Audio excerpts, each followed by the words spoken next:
আমাদের সমাজে চা দোকানে দেখি একজন আরেকজনের পিছনে বদনাম পরনিন্দা গীবত করে। গীবতের গুনাহ কি হুজুর? গীবতের গুনাহ তো আমরা সবাই জানি, আল্লাহর কাছে সবচেয়ে জঘন্য পাপগুলোর মধ্যে একটা হলো গীবত করা, হারাম। নিজের আপন ভাইয়ের গোশত খাওয়া, মৃত মরা ভাইয়ের লাশের গোশত খাওয়া যেরকম ডেঞ্জারাস অপরাধ এবং নোংরামি, কোন মানুষের পেছনে তার সমালোচনা করা সেরকম নোংরামি এবং অসভ্যতা। চা দোকানগুলো বেশিরভাগ ক্ষেত্রেই আমাদের দেশে এটা চায়ের দোকান না, এটা গীবতের দোকান। এটা কিসের দোকান হয়ে গেছে ভাই? শুধু গীবতের দোকান না, এটা একটা open talk show. Open talk show বোঝেন? টেলিভিশনে যেরকম টক শো হয় 2-3 জনে, এখানে ওপেন টক শো হয়, 24 ঘন্টা টক শো চলতে থাকে বিভিন্ন পলিটিক্যাল ইস্যুতে, হাইপোথেটিক্যাল ইস্যুতে, বিভিন্ন বিষয়। ঠিক না ঠিক?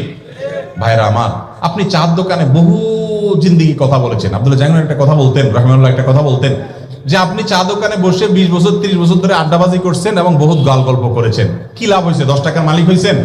10টা আমল নামায় সব লেখা হয়েছে, বরং গুনাহ বহুত লেখা হয়েছে।